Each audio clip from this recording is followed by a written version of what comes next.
Assalamualaikum warahmatullahi wabarakatuh. Perkenalkan, saya Muhammad Irham Pasaribu. Di sini saya akan membahas tentang biografi dan ajaran tasawuf Imam Al-Ghazali. Kemudian kita akan membahas tentang biografi Imam Al-Ghazali. Imam Al-Ghazali lahir pada tahun 450 Hijriah atau berkiraan pada tahun 1058 Masehi di sebuah desa yang bernama Tabaran di kota Tus di provinsi Khurasan, yang mana Khurasan sekarang dikenal dengan Iran di Persia. Dan ia wafat di Tabaristan, yang mana Tabaristan tersebut sebuah desa di provinsi Tus pada 4 Jumadil Akhir tahun 505 Hijriah atau bertepatan pada 1 Desember 1111 Masehi. Nama asli dari Imam Al-Ghazali ialah Abu Hamid ibnu Muhammad ibnu Ahmad Al-Ghazali. Gelar yang ia miliki ialah Hujjatul Islam. Nama Ghazali ini berasal dari Ghazal, yang berarti tukang menenun benang, karena pekerjaan ayahnya adalah seorang penenun benang wol. Sedangkan Ghazali juga diambil dari kata Ghazalah, yaitu nama sebuah kampung kelahiran Al-Ghazali, dan inilah yang banyak dipakai orang-orang menisbatkan namanya sebagai Al-Ghazali. Dan Al-Ghazali juga dinisbatkan namanya oleh orang-orang kepada pekerjaan ayahnya atau kepada tempat kelahirannya. Kemudian, ayahnya adalah seorang fakir yang hanya mengandalkan pekerjaannya sebagai pemintal kain wol. Sang ayah juga tidak sempat belajar dan menulis, sehingga ia sangat menyesali keadaan ini. Dan karena itu, sebagai gantinya, ia ingin mengkompensasi hal tersebut kepada anak-anaknya yang diharapkan bisa belajar dengan baik, apapun biaya yang harus dikeluarkan untuk pendidikan anaknya. Walaupun dalam hal ekonomi hidupnya amat bersahaja dan sederhana, namun sang ayah adalah seorang yang soleh, aktif mendengarkan pengajian para fuqaha dan ikut bersama sesuai kemampuannya untuk berpartisipasi menghidupkan majelis tersebut. Disebutkan bahwa ayahnya sangat menyenangi ulama dan sangat rajin menghadiri majelis-majelis pengajian, bahkan sering memberikan sesuatu dari hasil jerih payahnya kepada para ulama sebagai ungkapan rasa simpati. Ayahnya juga terkenal sebagai pencinta ilmu dan selalu berdoa agar anak-anaknya kelak menjadi seorang ulama. Amat disayangkan, azalnya tidak memberi kesempatan kepadanya untuk menyaksikan keberhasilan anaknya sesuai dengan yang ia doakan. Ayahnya juga seorang tasawuf yang saleh, dan sebelum wafatnya ia telah menitipkan kedua anaknya kepada seorang temannya yang merupakan ahli tasawuf agar anak-anaknya tersebut mendapatkan bimbingan dan pemeliharaan dalam hidupnya. Di sini ada sebuah peta kelahiran Imam Al-Ghazali dapat kita lihat secara bersama-sama. Bahwasanya kota Tus berada di pertengahan, dapat dilihat. Dan di sini ada sebuah madrasah nizamiyah, sebuah lembaga pendidikan tinggi pertama dalam sejarah pendidikan Islam yang dikelola oleh pemerintah. Nizam al-Muluk mendirikan gedung ilmiah dan membangun madrasah-madrasah untuk para calon ulama. Nizam al-Muluk mendirikan nizamiyah untuk memperkuat pemerintahan Bani Saljuk dan mazhab keagamaan Ahlus Sunnah wal Jamaah. Di madrasah nizamiyah ini, Imam Al-Ghazali belajar banyak. Kemudian masuk ke pendidikan Imam Al-Ghazali. Pendidikannya dimulai di Tus. Di madrasah ini ia mulai belajar fikih Syafi'i dan tauhid dari seorang guru yang bernama Ahmad ibnu Muhammad Az-Zarqani At-Tusi, yang mana tauhid yang dimilikinya ialah tauhid Asy'ari. Dari sinilah bermula perkembangan intelektual dan spiritual Al-Ghazali yang penuh arti sampai ia tutup usia. Kemudian Al-Ghazali meneruskan pendidikannya ke Jurjan. Di sini ia belajar kepada Imam Abu Nasr Al-Ismail. Kala itu usianya belum mencapai 20 tahun. Di madrasah ini selalu dia belajar ilmu agama, juga giat mempelajari bahasa Arab dan bahasa Persia. Di Jurjan juga beliau belajar dasar-dasar usul fikih. Setelah itu dia kembali ke Tus. Di Tus ini selama 3 tahun ia mengkaji ulang hasil pelajarannya di Jurjan, sehingga ia dapat menguasai pelajaran itu yang dia pelajari dengan baik. Di Tus, tepatnya dia ke Naisabur, masuk ke sekolah Nizamiyah, tempat dia menjadi murid Al-Zuwaini Imam Al-Haramain. Beliau Imam Az-Zuwaini seorang ahli fikih Syafi'iyah pada masa itu. Dari Az-Zuwaini ia memperoleh ilmu kalam dan ilmu mantik. Berkat ketekunan dan kerajinan yang luar biasa dan kecerdasan yang sangat tinggi, maka dalam waktu yang tidak lama ia menjadi seorang ulama besar dari kalangan mazhab Syafi'iyah dan dalam aliran Asy'ariyah. Selain itu, di sekolah ia pula Al-Ghazali pernah belajar teori dan praktik tasawuf kepada Abu Ali Al-Fadl Ibnu Muhammad Ibnu Ali Al-Farmadi, yang mana ia wafat pada tahun 477 Hijriah. Bahkan karena kecerdasan Al-Ghazali, ia digelari oleh gurunya sebagai Bahar Al-Mukhrik, yang mana gelar tersebut memiliki arti sebagai samudra yang menenggelamkan.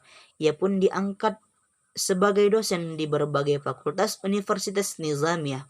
Ia sering menggantikan gurunya dikala gurunya berhalangan, baik untuk mewakilinya dalam memimpin maupun untuk menggantikannya dalam mengajar. Setelah ia belajar dari Imam Al-Zuwaini hingga kematian yang memisahkan keduanya, pada tahun 478 Hijriah, Al-Ghazali keluar dari Naisabur menuju ke Muaskar. Kota ini tidak jauh dari Naisabur. Di tempat inilah dia bertemu dengan Wazir Nizam Muluk, wazir dari Sultan Malik Syakal Shalzuki. Al-Ghazali tinggal di kota ini selama 6 tahun. Ia pindah karena permintaan Perdana Menteri Nizam Al-Muluk yang sangat tertarik kepadanya. Dia diminta untuk memberikan pengajian tetap sekali 2 minggu di hadapan para pembesar dan para pakar, di samping kedudukannya sebagai penasihat Perdana Menteri.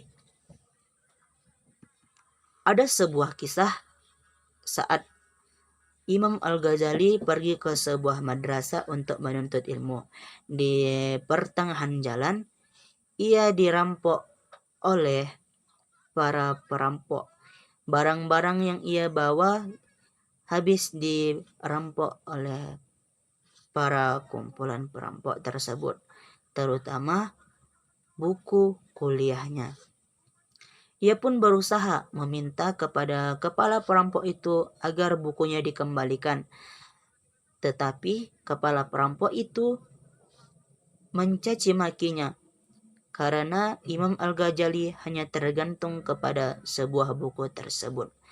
Dengan kejadian itu, Imam Al-Ghazali termotivasi agar selalu mempelajari dan menghafal apa yang ia tulis, sehingga apabila nanti bukunya yang telah hilang, ia tidak risau karena hafalan tersebut sudah ada di pikirannya. Di sini kita akan membahas tentang karya-karya Imam Al-Ghazali. Di antara judul-judul buku tersebut adalah Ihya Ulumuddin, yang membahas tentang ilmu-ilmu agama. Buku ini merupakan karya Imam Al-Ghazali yang banyak diterjemahkan di Indonesia dan merupakan kitab yang terkenal.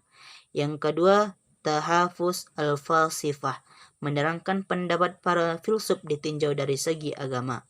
Yang ketiga, Al-Iqtisad fi Al-I'tiqad atau ilmu ahli kalam. Yang keempat, Al-Munkis min Ad-Dolal, yang menerangkan tujuan dan rahasia-rahasia ilmu.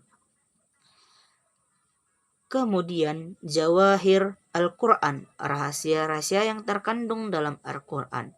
Yang ke-6,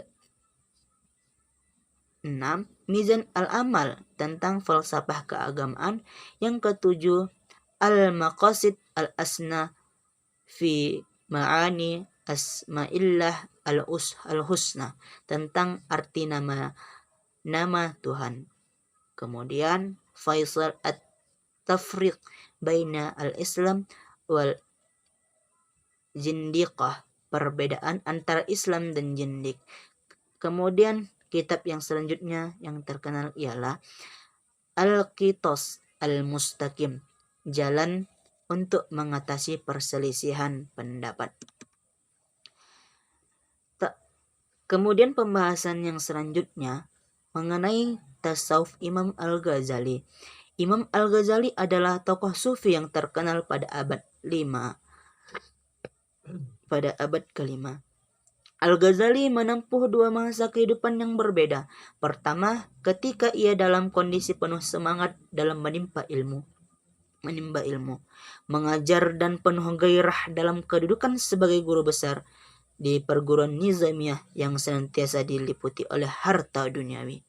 Yang kedua, masa syak atau ragu terhadap kebenaran ilmu yang didapatnya dan terhadap kedudukan yang ia pegang. Akhirnya, keraguan itu terobati dengan pengalaman tasawufnya. Hal ini terjadi di akhir masa pertama dan merupakan masa peralihannya. Maka bagian kedua dari kehidupan dijalani dengan ketentraman dan keheningan tasawuf. Pada masa inilah ia banyak menulis tentang tasawuf. Al-Ghazali setelah melalui pengembaraannya mencari kebenaran, akhirnya memilih jalan tasawuf. Menurutnya, para sufilah mencari kebenaran yang paling hakiki. Lebih jauh lagi, menurutnya, jalan para sufi adalah paduan ilmu dengan amal, sementara sebagai buahnya adalah moralitas. Juga tampak olehnya bahwa mempelajari ilmu para sufi lewat karya-karya yang mereka ternyata lebih mudah daripada mengamalkannya. Adapun pokok ajaran tasawuf Imam Al-Ghazali, yang pertama, ma'rifah. Ma'rifah adalah sebuah esensi taqarrub atau pendekatan pada Tuhan.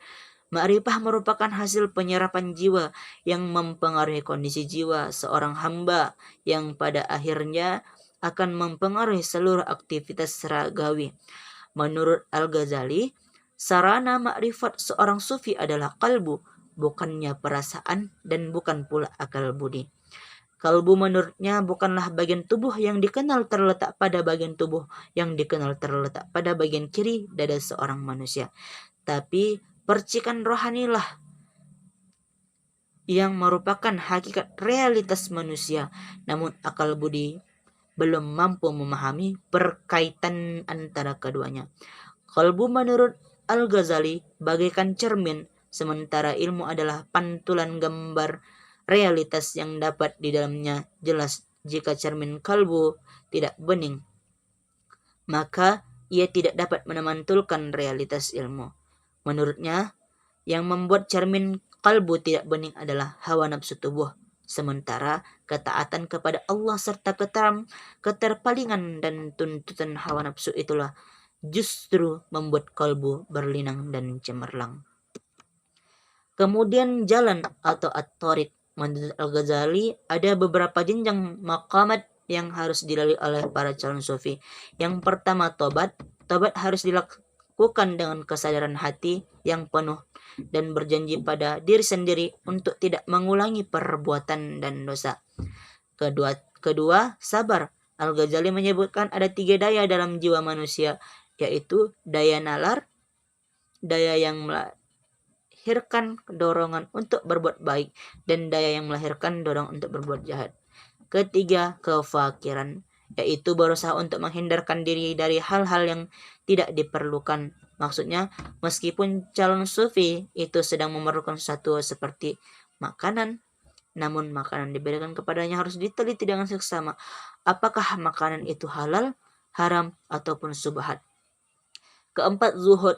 Dalam keadaan ini, seorang calon sufi harus meninggalkan kesenangan duniawi dan hanya mengharapkan kesenangan ukhrawi.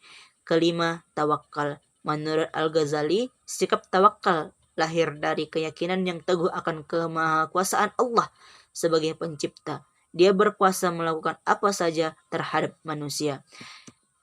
Yang ketiga, tingkatan manusia. Al-Ghazali membagi manusia ke dalam 3 golongan. Yang pertama, kaum awam, yang cara berfikirnya sederhana sekali. Yang kedua, kaum pilihan atau khawas, yang akalnya tajam dan berfikir secara mendalam. Yang ketiga, kaum ahli debat, ahlul al-jadal. Yang keempat, tentang kebahagiaan. Ini merupakan ajaran terakhir, pokok ajaran tasawuf yang terakhir dimiliki Imam Al-Ghazali. Al-Ghazali berpendapat bahwa kebahagiaan adalah tujuan akhir jalan sufi sebagai buah pengenalan terhadap Allah. Tentang kebahagiaan ini, Al-Ghazali mengemukakan teori tentang karyanya Kimia Al-Sa'adah. Di samping itu, teori kebahagiaan ini juga telah dikemukakannya secara terperinci dalam karyanya Ihya Ulumuddin. Menurut Al-Ghazali, jalan menuju kebahagiaan itu adalah ilmu serta amal. Ia menjelaskan bahwa seandainya Anda memandang ke arah ilmu, Anda niscaya melihatnya bagaikan sebagai keadaan yang lezat, sehingga ilmu itu dipelajari karena kemanfaatannya. Demikianlah yang dapat saya sampaikan. Adapun kutipan yang saya dapat, bersungguh-sungguhlah engkau dalam menuntut ilmu, jauhilah kemalasan dan kebosanan, karena jika tidak demikian, engkau akan berada dalam kebahagiaan, dalam bahaya kesesatan. Saya Muhammad Irham Basdaribu, saya akhiri. Assalamualaikum warahmatullahi wabarakatuh. Mudah-mudahan dengan hal ini dapat memotivasi kita. Kurang lebihnya saya mohon maaf. Terima kasih.